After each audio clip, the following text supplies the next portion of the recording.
গল্পটার নাম সুলেখা। আজ পাড়াগাঁয়ের পথে যখন গাড়ি ঢুকলো তখন সুলেখার কান্না এলো। সে কলকাতার স্কুলের কলেজে পড়েছিল। এই পাড়াগাঁয়ের শ্বশুরবাড়ির হবে। যত অশিক্ষিতদের মাঝখানে দিন কাটাতে হবে। কলকাতার নীলিমানের বাড়ি গিয়ে প্রতি সন্ধ্যায় চায়ের আড্ডা। সেখানে জগদীশ বড়ুয়া ও হিরণময় মিত্র সম্বন্ধে আলোচনা। ভয়েল কাপড়ের জরির ধারে কী রঙের পাড় সেলাই হবে এ সম্বন্ধে গভীর গবেষণা। গৌরীদের বাড়ি গিয়ে রেডিওতে নতুন নতুন গান শোনা। সব শেষে হয়ে গেল গানের। সে ভীষণ ভক্ত। ভালো গান শুনতে পেলে আর কিছু সে চায় না। এসবের এই পরিণতি। এই জন্যেই কাকা তাকে স্কুলে দিয়েছিলেন। না দিলেও পারতেন, আর অল্প বয়সে বিয়ে দিলেও চলতো। তার চোখ ফুটবার আগেই কথাটা সে কাউকে বলতে পারলেন না। বলতে পারলে বোঝা নেমে যেত অনেক।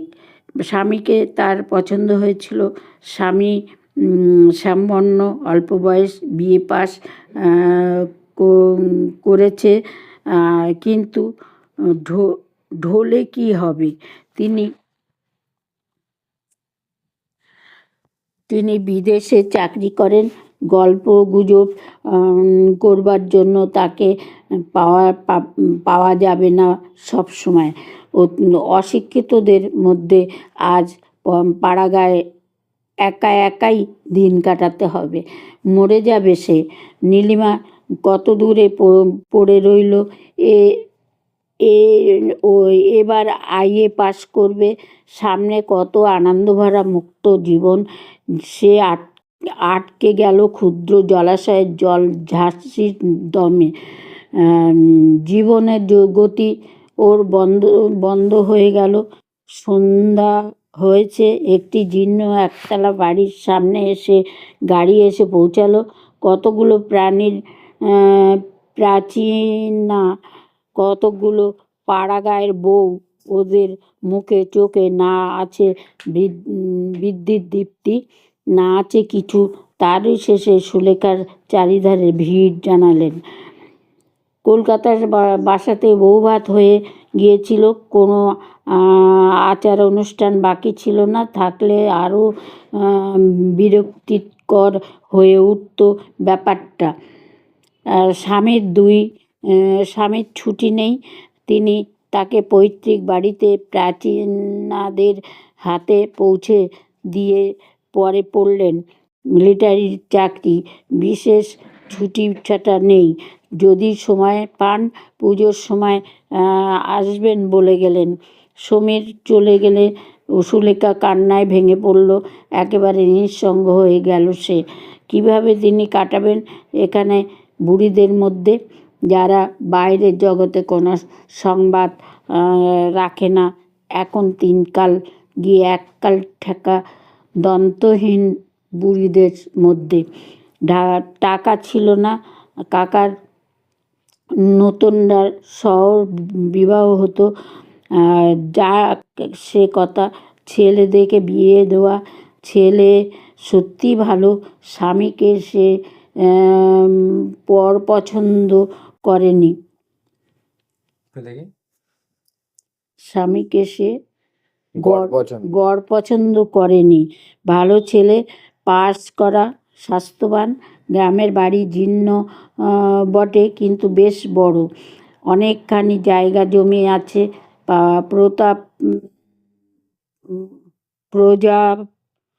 প্রজাপত্যের আছে।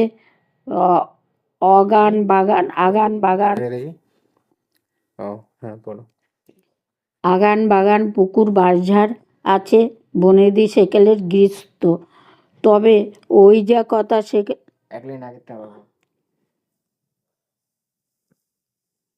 অনেকখানি জায়গা জমি আছে।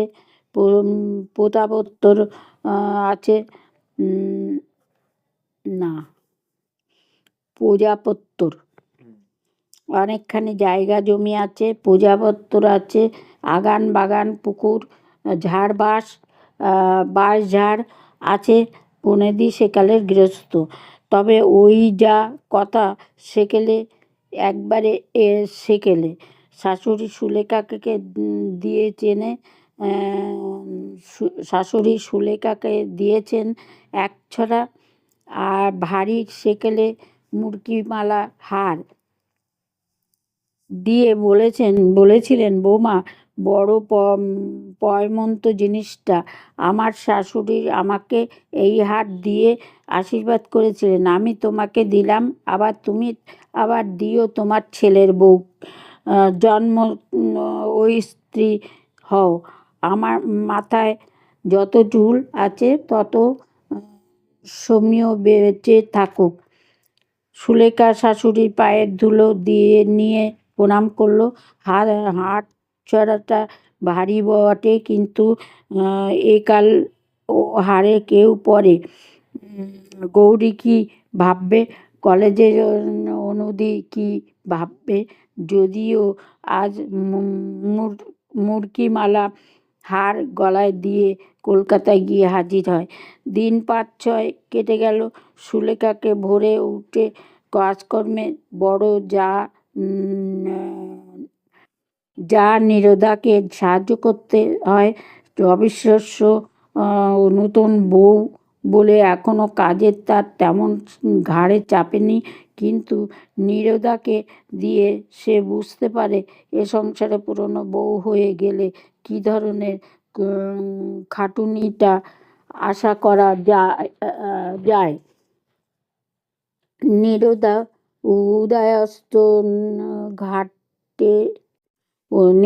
উদয়াস্ত খাটে টিন ধান সেদ্ধ করে, বোঝা খাড় কাচে, খই মুড়ি ভাজে, দুবেলা রান্না করতে আসে। এখন ওরা একবেলায় তার সুলেখার উপর চাপিয়ে দিয়ে চেষ্টা আছে বোধ হয়। নিতান্তই চক্ষু উজ্জ্বল, চক্ষু লজ্জায় বলছে না। সুলেখা রাঁধতে জানে না, সে তা নয়, কিন্তু গেঁয়ো রান্না, চচ্চড়ি আর শুটকিনি, মোচার ঘণ্ট, ঝালের ঝোল, বাড়ির টক, এসব সে রাঁধতে জানে না। তাছাড়া ভালো লাগে না এসব তার। এইভাবে জীবন নষ্ট করা কি মানে হয়? সুলেখা সুন্দরী মেয়ে, কলেজের থিয়েটারে গতবার মালিনীর পাঠ নিয়েছিলেন। সুশ্রী চেহারার জন্য আর চমৎকার গানের গলার জন্য যা মানিয়েছিল ওকে। গৌরীর মা টিস্যু শাড়ি পরিয়ে সোনার গয়না দিয়ে কপালে আলকা তিলকা একে ওকে নিজের হাতে সাজিয়ে দিলেন। ইংরেজি অধ্যাপিকা তরুণী উমাদি গ্রিন রুমে একে ওকে কীভাবে অভিনন্দিত করলেন, এসব কথা তো আর বছর রবীন্দ্র উৎসবে দিনে আজ মনে হচ্ছে কতকাল সেসব দিন শেষ হয়ে গেল। এর চেয়ে তার নাই বা বিয়ে হতো, থাকতো সে উষাদির মতো, নলিনীদির মতো, মিস সেনের মতো, মিস বিধুবালার গাঙ্গুলির মতো অবিবাহিত, হাতে ভ্যানিটি ব্যাগ।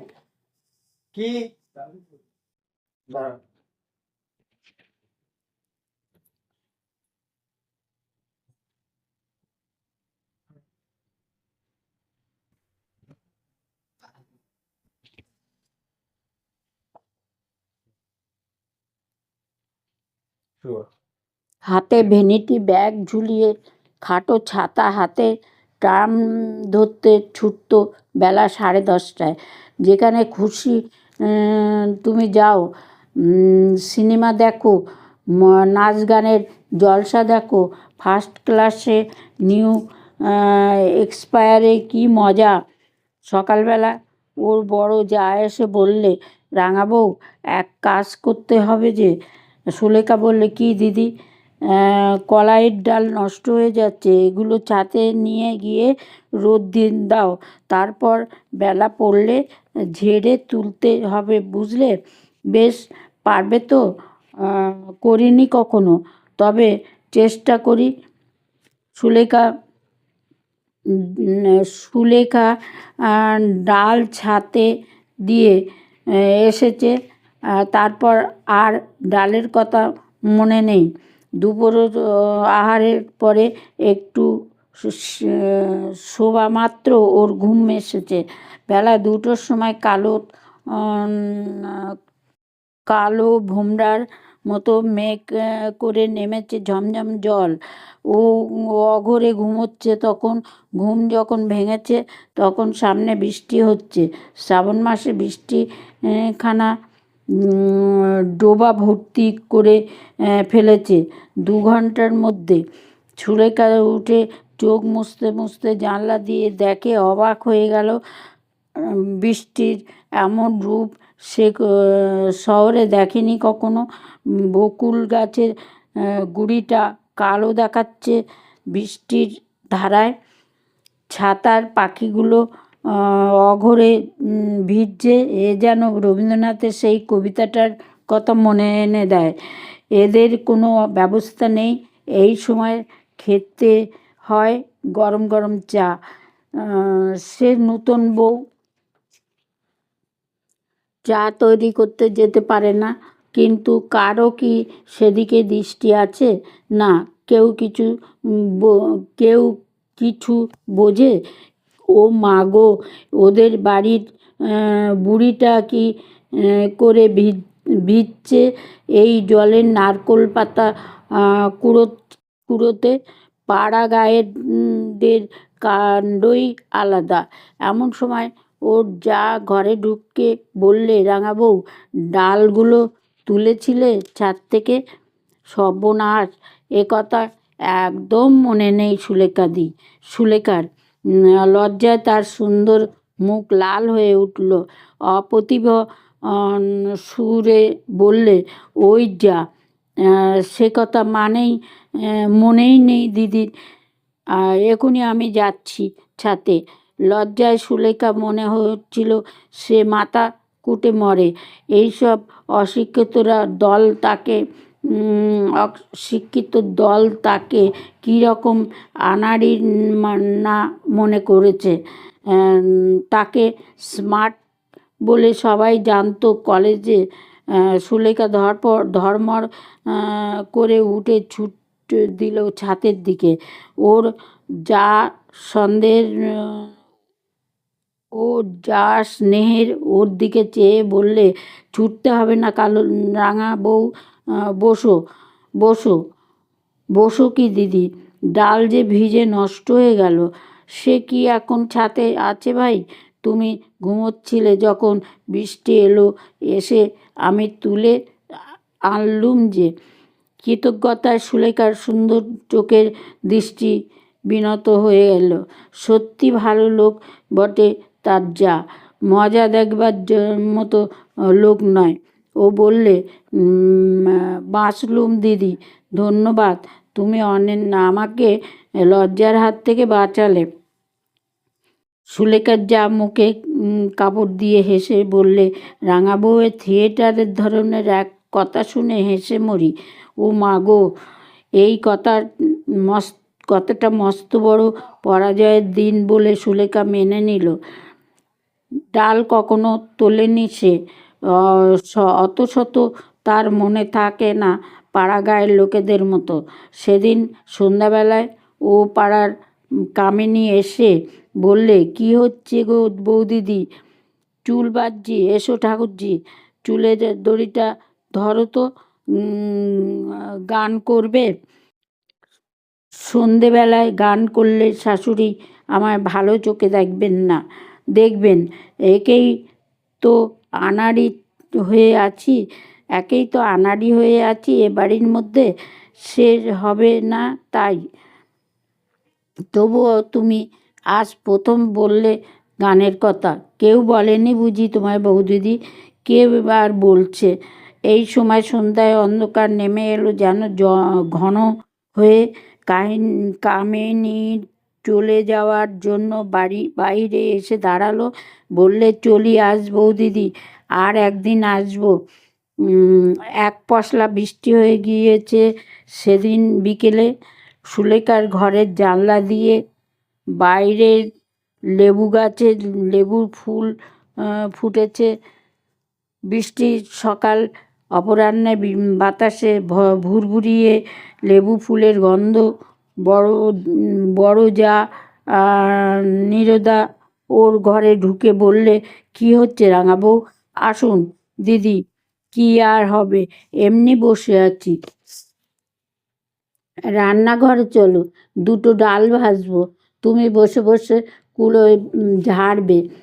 আচ্ছা দিদি, সব সময় এসব কাজ তোমাদের ভালো লাগে? একটুর জন্য অন্য রকম কাজ, একটু ভালো কাজ। নীরদা হেসে বললে, সময় নেই ভাই, দেখো তো সংসারের কাজ নিয়ে কাজ নিচে বেহাতি। এটা কি? সময় নেই ভাই, দেখো তো সংসারে কাজ নিয়ে বেহাতি। ওরই মধ্যে সময় করে নিতে হবে। বিরক্তিতে সুলেখার মন ভরে উঠল। এমন সময় অশিক্ষিতদের মধ্যেও সে এসে পড়েছে। এরা শুধু জানে ডাল ভাজতে আর ভাত রাঁধতে, শুধু খাওয়া আর খাওয়া। নীরদা বললে, তুমি তো রাঙাবউ নতুন এসেছো, এখন প্রথম প্রথম তোমার খারাপ লাগবে, পরই এই আবার ভালো লাগবে। তখন অন্য কিছুতে মন যাবে না। সুলেখা মনে মনে বললে, সেদিন আমার জীবনে হঠাৎ এক না আসুক, চক্ষু লজ্জায় খাতিরেও ওকে গিয়ে ডাল ভাজতে বসতে হলো রান্নাঘরে। 2 ঘন্টা সে কি খাটুনি! নীরদা ডাল ভেজে দিচ্ছে, তা আরও আনাড়ি হাতে কুলোটাতে ঝাড়ছে। অনেকে রাত্রে ঘুম চোখে সুলেখা এসে যখন বিছানায় শুয়ে পড়ল, তখন তার মন অবসাদে ও ক্লান্তিতে ভেঙে পড়েছে। কি কর্মফল এমন সংসারে যে এলো! অনেক রাত্রে সেদিন ঘুম ভেঙে উঠে সুলেখা শুনলে, কে জানে কে গান গাইছে। সুলেখা উৎকণ্ঠ হয়ে শুনবার চেষ্টা করলে। শোন শোন করে সে গান ভাজছে, নিঝুম কণ্ঠে আলাপ। শোনবার চেষ্টা করলে শুন করে সে গান ভাজছে, নিঝুম কণ্ঠে নিপুণ কণ্ঠে আলাপ। সে ভাবলে, বারে এমন জয়ন্তী আলাপ করে কে? সুলেখা নিজে গায়িকা, সে বুঝলে এ সেই শোন সুরে আলাপ করছে। সে নিপুণা গায়িকা। সুলেখা এমন আলাপ করতে পারলে নিজেকে ওস্তাদ মনে করত। কিন্তু এ কি সম্ভব? এখানে কে গান গাইবে এমন? সুলেখা আরও শুনবার জন্য বাইরে এসে দাঁড়ালো। সেই সময় গানও হঠাৎ বন্ধ হয়ে গেল। যে গাইছিল সে অন্যমনস্কভাবেই এক টুকরো গান অল্প একটু সময়ের জন্য গাইছিল, ঠিক গান গাইবার জন্য নয়। সুলেখা ঘুম ও বিস্ময়ে জড়িত চোখে এসে শুয়ে পড়ল। সকালে উঠে এ ঘটনার কথা ওর মনে ছিল না, কিন্তু একটু বেলা বাড়লেই মনে এলো রাতের তাই অস্পষ্ট জয়জয়ন্তীর সুর। তখনই সে মন থেকে ঝরে ফেলে ফেলে দিলে সমস্ত ঘটনা, স্বপ্নের ব্যাপারটা হয়তো সমস্তটা। গ্রামের ও পাড়ার সুলেখা কখনো যায়নি। এখন একদিন পাড়া থেকে কয়েকটি মেয়ে ওকে নিমন্ত্রণ করে নিয়ে গেল। তারা সকলেই কি বাক্যটা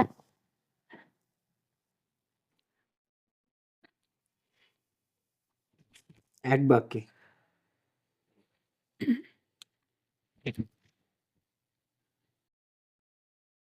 গ্রামে ও পাড়ার সুলেখা কখনো যায়নি। এবার একদিন ও পাড়ায় থেকে কয়েকটি মেয়ে এসে ওকে নিমন্ত্রণ করে নিয়ে গেল। তারা সকলেই এক বাক্যে সুলেখার কথায় প্রশংসা করলে, চা খেতে বসে রান্না বান্নার গল্প করলে। এরা চোখ থাকতে অন্ধ নাকি? এমন যে সুন্দরী না লাইকলাকে রঙের জরি পরা শাড়ি পরে আছে। সুলেখা তার দিকে কারো চোখ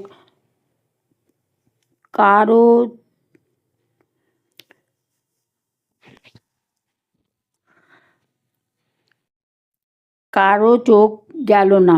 কেউ বললে না সে কথা। না বললে বিখ্যাত ছবি মায়ামুকুর সম্বন্ধে ধুরিয়ে খেতে একটা বাক্যি। সুলেখা ওদের কাছে মায়ামুকুর সব এর গল্পটা করছে, এসব গানগুলোই সে গাইতে পারে এ কথা জানিয়ে দিয়েছে। অথচ গান গাইতে বললে না তাকে কেউ হিরণময় মিত্রের গান স্বরগুলো কে জানে না হিরণময় মিত্রকে, তার সুকণ্ঠকে। সুলেখার ইচ্ছে হলো এই মূঢ় অশিক্ষিতা মেয়েগুলোর সামনে একবার হারমোনিয়ামটা টেনে নিয়ে চাঁদের দেশের রাজকুমারীর কিংবা এবার ফাল্গুন বলে এসো এসো অপূর্ব সুরপুঞ্জে ঘর ভরিয়ে দেয়। কারণ সে যে বাড়িতে ওকে নিয়ে গিয়েছিল একটা ভাঙা হারমোনিয়াম ছিল সে বাড়িতে। একটি 11-12 বছরের ছোট্ট মেয়ে বেসুরে একটা সেকেলে শ্যামাসঙ্গীত গেয়েছিল, বোধহয় তাকেই বিশেষ করে শোনাবার জন্যে। সে এ গ্রামে কাউকে বোধহয় খবর রাখে না যে সে একজন গায়িকা। বাড়ি ফিরে দেখলে ওর যা তালের বড়া ভাজছে বলে তালের রস বার করছে।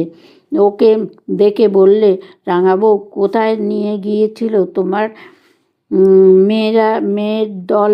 বললে, তুমি তো আর যাবে না বড় বৌদি, তুমি গেলে অবশ্যই আজ খুব ভালো হতো। আমাদের যে ভাগ্যি কি আর আছে। নীরদা বললে, বসো সবাই, তালের ফুলুরি খাবি। বস সবাই, তালের ফুলুরি খাবি। রাঙাবউ, তুমি তালের গোলাটা করো, আমি কড়ায় তেল চড়িয়ে দিই। একটি ধামা বড়া ভেজে যখন ওরা উঠল তখন রাত 9টা। মেয়ের দল ইতিমধ্যে 2-10টা বড়া খেয়ে চলে গিয়েছে। সুলেখার এসব কাজে অভ্যাস নেই। ঠায় বসে থাকা রান্নাঘরে গরমে কতক্ষণ পোষায়। এরা শুধু জানে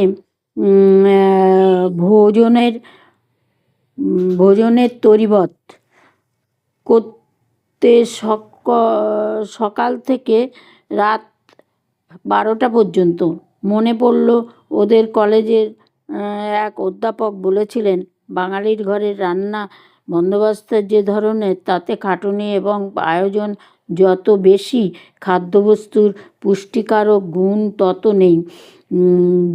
জীবে ভালো লাগানোর দিকে যত লক্ষ্য, খাদ্যের গুণাগুণের দিকে তত লক্ষ্য থাকলে আজ বাঙালির স্বাস্থ্য এত খারাপ হতো না। বসে বসে শুধু নির্বোধের মতো একরাশ তালের বড়া ভাজা। ওর বড় যা রান্নাঘরে ওকে বললে, রাঙাবউ, আমার ঘর থেকে গামছাখানা নিয়ে এসো না ভাই, গা ধুয়ে নি কুয়োর তলায় থেকে, বড্ড গরম লাগছে বড়া ভেজে। সুলেখা বললে, আলো আছে তোমার ঘরে? নেই। হারিকেনটা নিয়ে যাই ভাই। বড় জোর ঘরে ঢুকে গামছা খুঁজতে গিয়ে সুলেখার চোখে পড়ল একটা জিনিস। ঘরের ছোট টেবিলটার উপর একখানা খাম পড়ে আছে। অল ইন্ডিয়া রেডিও ছাপ আছে তার উপরে। খামটাতে নাম লেখা আছে, নীরজা সুন্দরী মিত্র, রায়গ্রাম, বহিরাগাছি পোস্ট, জেলা নদিয়া। তাড়াতাড়ি সে খামখানা খুলে ফেলে পড়লে, 17ই আগস্ট তারিখে নীরজা সুন্দরী মিত্রের গান আছে রেডিওতে, তারই চিঠি ও কন্ট্যাক্ট ফর্ম।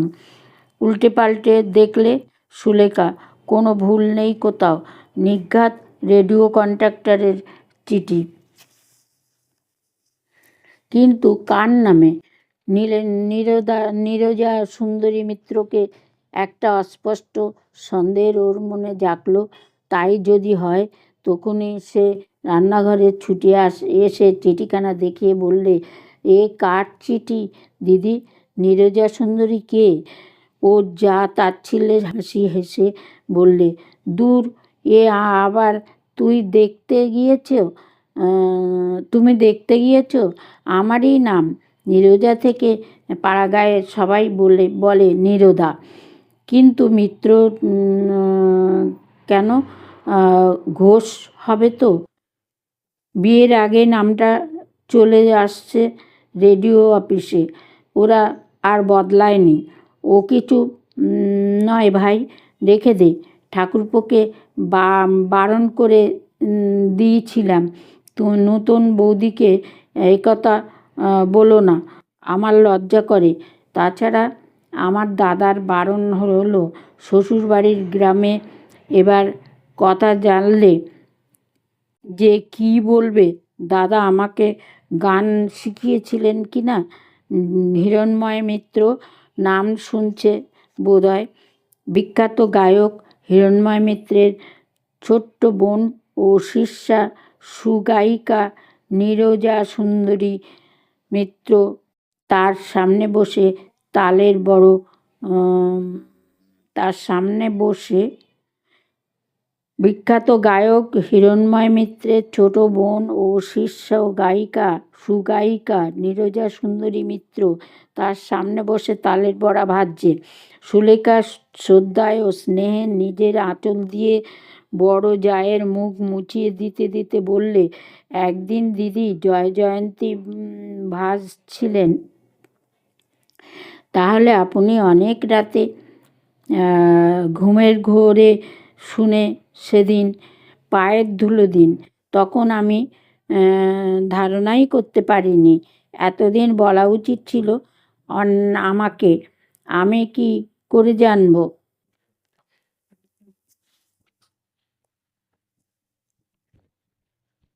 হয়েছে গল্পটা?